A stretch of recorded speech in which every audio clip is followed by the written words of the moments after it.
There's a secret that almost everyone ignores. Not because it's complicated, but because it's just too simple to be taken seriously. And yet, this secret has quietly shaped the lives of people who seem to move through the world effortlessly. You know the type. Doors just open for them. Opportunities appear right on time. They're rarely desperate, and you almost never hear them talking loudly about their plans. The secret isn't what they do, it's what they don't do. They move in silence. Our modern culture teaches us to announce everything. Our goals, our intentions, our plans, our dreams. We're told that speaking things into existence makes them real. But reality often works differently. Think about it. Every time you announce your intentions before you've even started, something subtle happens. Your energy disperses. Your focus weakens. Suddenly, you're dealing with other people's opinions, their doubts, their advice, and all that external noise starts to interfere with your own inner voice. Silence, on the other hand, concentrates your power. Ancient spiritual traditions understood this intuitively. So do high performers, innovators, and individuals with a strong internal compass. They have a different motto: act first, speak later. They let their results do the talking. When you build in silence, you're not just being secretive. You're protecting your vision from the premature judgment and influence of the outside world. You're giving your idea the quiet space it needs to grow strong and take root, without being pulled up every 5 minutes to see if it's growing. There's also a biological reason why silence is so effective. It's what I call the neurological trap of talking too soon. When you talk about a big goal you have before you've actually taken action on it, your brain releases a little bit of dopamine. That's the feel-good neurotransmitter associated with reward and pleasure. Your nervous system interprets this social validation, this positive feedback you get from others, as progress. It thinks, hey, we've already achieved something. But in reality, nothing has actually happened. You haven't done the work yet. And what's the result? Your motivation drops. The sense of urgency fades. Your drive to execute weakens, because you've already received a partial reward just for talking. This is precisely why so many promising ideas, so many New Year's resolutions, die right after being shared with a group of friends. You get the high five, the "that's amazing" comment, and your brain ticks the box. Silence protects your momentum. It keeps that motivational fire burning, because the only way to get that dopamine hit is to actually do the thing you set out to do. Now, let's talk about a concept that might sound a little out there, but stick with me. What many people call luck or destiny is often just alignment. When your intention is clear, focused, and completely undisturbed by external doubt or the need for validation, you create a coherent internal signal. Think of it like a perfectly tuned radio frequency. That clean, powerful signal changes how you perceive the world around you. You start to notice opportunities that others miss. You respond with clarity instead of hesitating. You just seem to move at the right moment, in the right way. This isn't magic, it's focus. When your mind isn't cluttered with explaining, defending, and processing other people's feedback, it's free to do what it does best: solve problems, and see pathways. Silence keeps your signal clean. It allows you to be fully present and receptive to the subtle cues and chances that are always there, but are usually drowned out by the noise. The universe, or whatever you want to call it, seems to respond not to your words, but to your focused, quiet action. So, how do you put this into practice? It's a simple, practical shift in your approach. The next time you want something new in your life, a new job, a healthier body, a creative project, try this verse. Visualize it. See it clearly in your mind's eye. Second, feel it as if it's already real. Embody the emotions of having achieved it. This is for you and you alone. Third, and most importantly, take small, consistent steps toward it. Every single day. But here's the key. Resist the urge to explain it to others. This isn't about being paranoid or thinking people are against you. Most of the time, your friends and family have good intentions. The point is, your intention doesn't need witnesses to be valid. It doesn't need applause to be powerful. It just needs your focused energy and your consistent, quiet effort. Let your actions be the announcement. When people ask what you've been up to, you can simply smile and say you're working on a few things. The real reveal will be when you have something to show for it. Think of your goal as a delicate seed. If you keep digging it up to show everyone how well it's supposed to grow, it will never develop the strong roots it needs to break through the soil.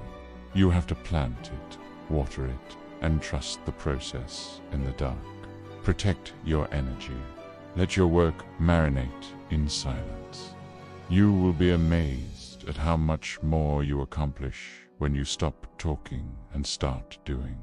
The power isn't in the declaration. It's in the quiet, focused execution. So the next time you feel that impulse to broadcast your next big move, take a pause. Hold that energy inside. Let it build. Channel it not into words, but into the first small, tangible action. Make a private commitment to yourself. That's the most powerful commitment there is. Don't tell the world what you're going to do. Show them. Have you ever felt like you're stuck in a loop, living the same challenges over and over again? Most people think their life is a result of their circumstances, like their job, their relationships, or how much money they have. But what if I told you that's backward? What if your circumstances are actually the result, not the cause, of what's happening in your life? The real architect of your experience, the one pulling the strings behind the scenes, is hidden deep inside your subconscious mind. Think of your subconscious as a super powerful computer operating system. It's not the part of your mind that thinks, analyzes, or makes logical decisions. That's your conscious mind. The subconscious is different. It doesn't think. It just executes programs. And what are these programs? They are your deepest beliefs, your emotional memories from the past, and the habitual ways you interpret the world. The fascinating and slightly scary thing is, your subconscious doesn't care what's true or false. It only runs what's been programmed into it. It doesn't distinguish between something that's factually correct, something that was just repeated over and over, or something that was tied to a very strong emotion. It just runs the code. So, if you're carrying around subconscious beliefs like life is always a struggle, or good opportunities are for other people, not me, or I don't really deserve to be happy and successful, then guess what? Your subconscious will work tirelessly to make sure your reality matches that program. It will guide your behavior, your reactions, and your perceptions to align with those core assumptions.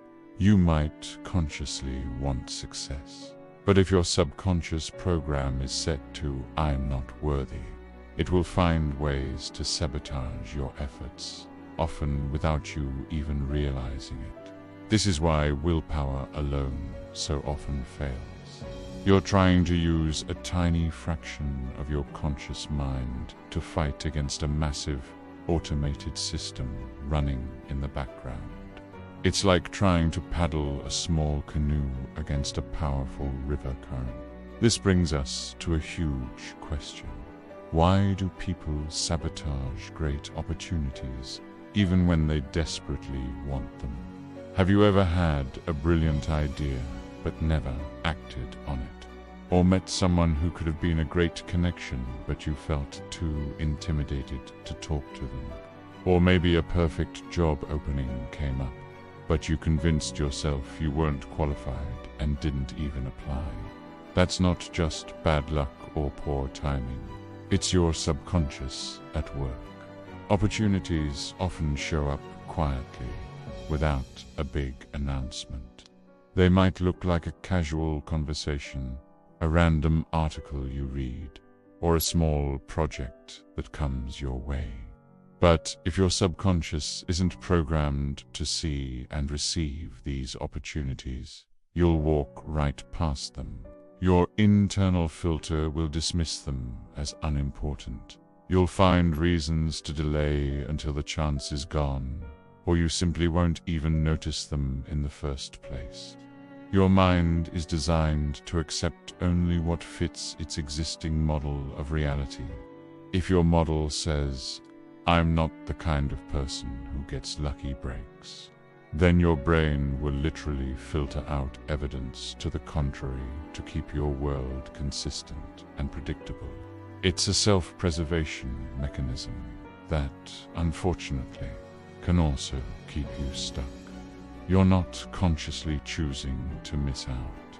Your programming is making the choice for you. So, how do we change this programming? This is where a lot of self-help advice gets it wrong. They tell you to just think positive. Just stand in the mirror and repeat affirmations like "I am wealthy" or "I am successful." Now, there's nothing wrong with positive affirmations, but if you're just repeating words that you don't actually believe on a deep gut level, your subconscious will just reject them. Hit S. Like trying to install new software on a computer using a language it does understand. The subconscious doesn't respond to empty words. It responds to three key things: repetition, emotion, and embodiment. First, repetition. Just like how the old programs got installed through repeated thoughts and experiences, the new ones need consistent repetition to take hold. Second, emotion. You have to feel the truth of the new belief. When you say, "I am confident," you need to try and generate the actual feeling of confidence in your body. Remember a time you felt unstoppable, even for a moment, and anchor into that feeling. The subconscious speaks the language of emotion. Third, embodiment. This is the most critical step. You must start acting as if your new belief is already true. You have to embody the person you want to become. This means changing the language you use, not just out loud, but in your internal self-talk. It means catching those repeated negative scripts that play in your head, like "I always mess things up," and consciously interrupting them. The first step to changing any program is awareness. You have to notice the code before you can rewrite it. Now, I want to be clear. You don't reprogram your entire subconscious overnight. This isn't a magic trick. It's a process, and it takes patience and consistency.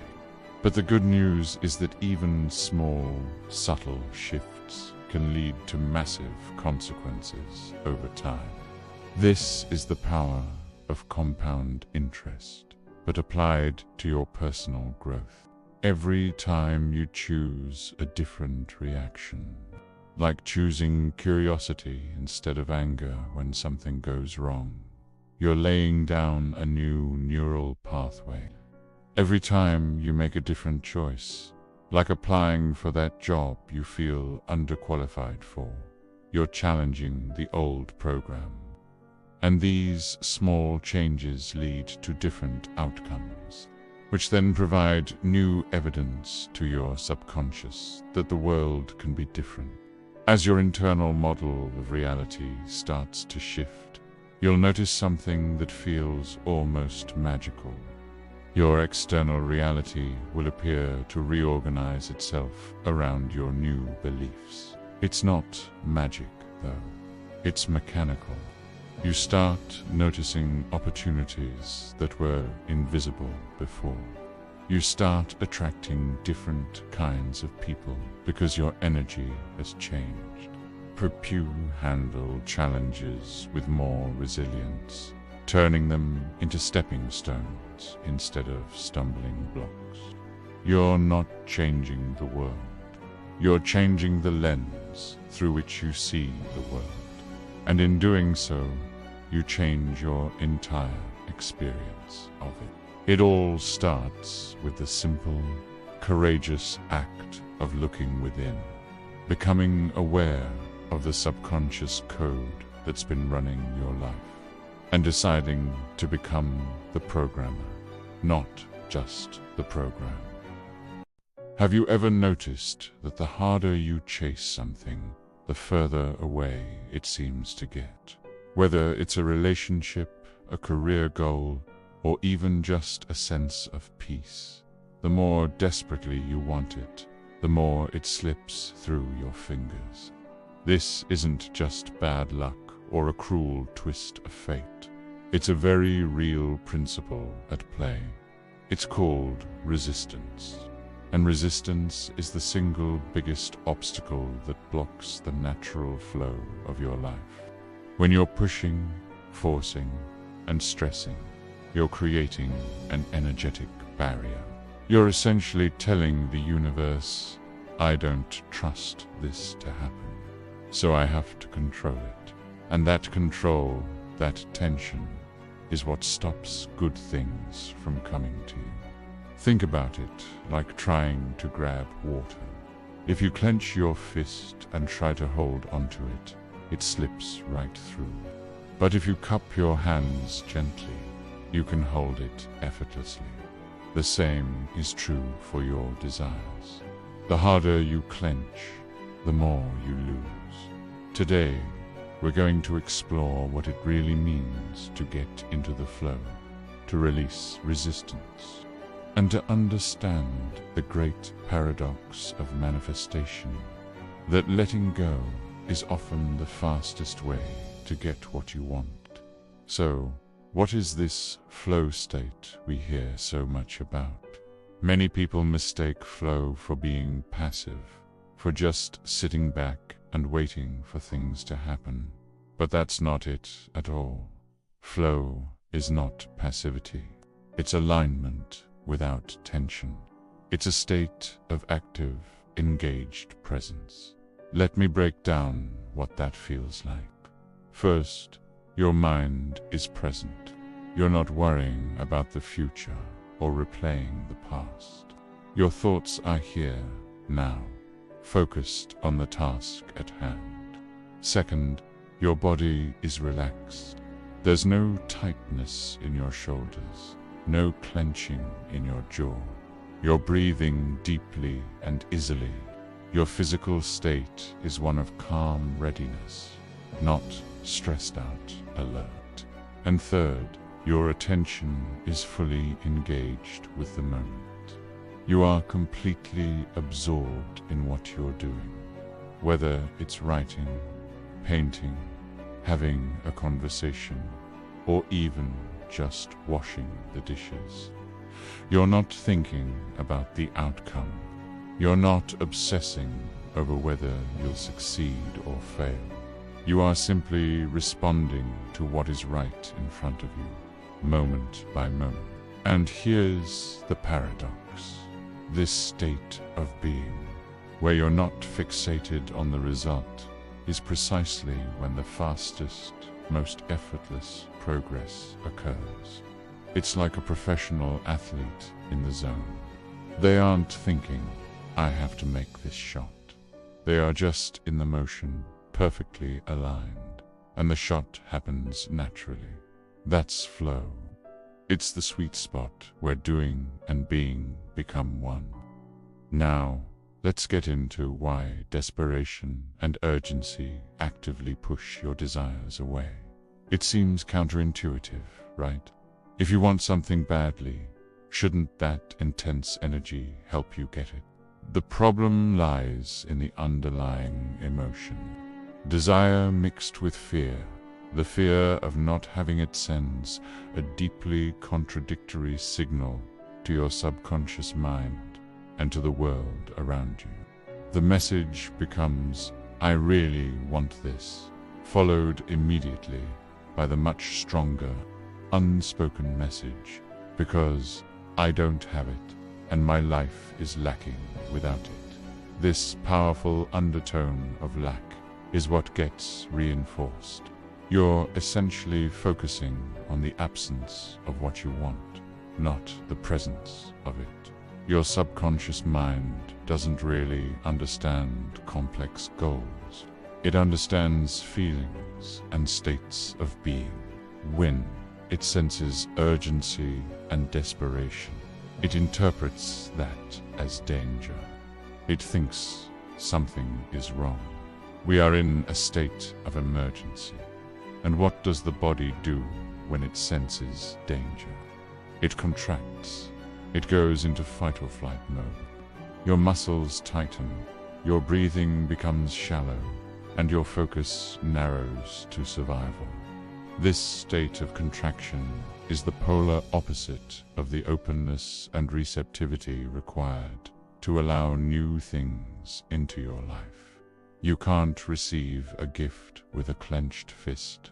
Desperation closes you off, creating an energetic wall that repels the very thing you're trying to attract. This is why a relaxed, confident approach is so much more effective. It signals safety, openness, and trust, inviting opportunities in rather than fighting them away. So if pushing and forcing don't work, what does? How do we dissolve that resistance? One of the most powerful tools we have is gratitude. But I'm not talking about forced positivity or writing down 3 things you'll be grateful for as a chore. I'm talking about a genuine felt sense of appreciation for what already exists in your life right now. This isn't about pretending problems don't exist. It's about shifting your perception to also see the good that is already present. When you can genuinely feel gratitude for the air you breathe, the food you have, a kind word from a stranger, or the comfort of your bed, you send a profound message to your subconscious. That message is, I am safe. I am supported. I am already whole. This feeling of safety and abundance is the antidote to the fear and lack that create resistance. Gratitude communicates that you are already in a state of receiving. It tells your nervous system to relax. As a result, the mind becomes less controlling, less obsessed with micromanaging every outcome. The body physically relaxes. You become more open, and you start to notice opportunities that were there all along, but were invisible to you when you were trapped in a state of tunnel-visioned desperation. True gratitude isn't a trick to get more stuff. It's a practice that changes your inner state from one of lack to one of abundance, which naturally makes you more receptive to the good that is trying to find you. It dissolves internal resistance and raises your capacity to receive. This brings us to a crucial element: trust. And when I say trust, I don't mean a vague belief or a hopeful thought. I don't mean just saying the words. I trust the process. Trust isn't a belief, it's a behavior. It is revealed through your actions, especially when you feel uncertain. So, what does it look like to act from a place of trust? First, you stop checking constantly. You don't refresh your email every 5 seconds, waiting for a reply. You don't stalk someone's social media to see what they're doing. You plant the seed, you water it, and you let it grow without digging it up every day to see if it's sprouting. Second, you stop demanding proof. You don't need constant reassurance or signs from the universe to know you're on the right path. You have an inner knowing, a quiet confidence that allows you to keep moving forward without needing external validation at every single step. And third, you stop trying to force timelines. You understand that things have their own natural rhythm. You act when inspiration strikes, and you rest when you need to.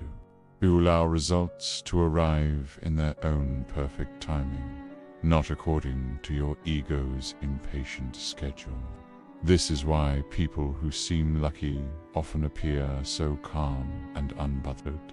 It's not that they don't care. It's that their actions are rooted in a deep, embodied trust. They do the work, and then they let go.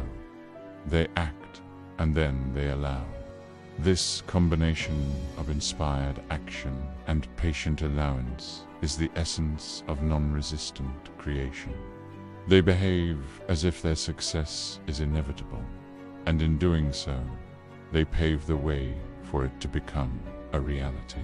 So, how do we bring all of this together? How do we integrate flow, non-resistance, and trust into our daily lives? It's a practice of subtle but profound shifts. It begins when you start to act quietly, without the need for drama or announcement. You take the steps toward your goal from a place of inner alignment, not because you need to prove something to anyone. You do it for the joy of the process itself. Next, you consciously work on aligning internally. You pay attention to your feelings. When you notice tension, fear, or desperation creeping in, you don't judge it. You simply acknowledge it. Breathe and gently shift your focus back to a feeling of gratitude or trust. You release the resistance by allowing your feelings to be there without letting them drive your actions. You choose to act from a place of calm clarity instead. When you integrate these practices: quiet action, internal alignment, and the release of resistance, something miraculous happens. Life stops feeling like a constant struggle. It stops feeling like a battle you have to win. And this isn't because all your problems magically disappear overnight. The challenges might still be there. The difference is that you stop fighting reality itself. You stop resisting what is. Instead of wasting your energy fighting against the current, you learn to use it. You become a partner with life instead of an adversary. And that, right there, changes everything. Your perception shifts, your energy shifts, and as a result, your entire experience of reality begins to transform. We've covered a lot today, from the nature of flow to the power of trust. If there's one thing to take away from our entire journey together, it's this. Reality does not respond to noise. It doesn't respond to your desperate pleas, your anxious thoughts, or your forceful pushing. It responds to clarity. It responds to alignment. And it responds to trust. And those qualities, clarity, alignment, and trust, are always born in silence. Thank you for being here. Take care. If you're still here watching my videos, I want to say something simple. Thank you. In a world of endless noise and distractions, the fact that you choose to spend your time here means more than you can imagine. It means you're one of those rare people who wants to go deeper, question reality, and look inside yourself, not just outside. I'm honestly happy that there are people who share these interests, these questions, this search for meaning. So if you feel this space resonates with you, hit the like button, subscribe to the channel, and share this video with someone who might need it. Your support helps this content reach more people who are also quietly searching. Thank you for being here, really.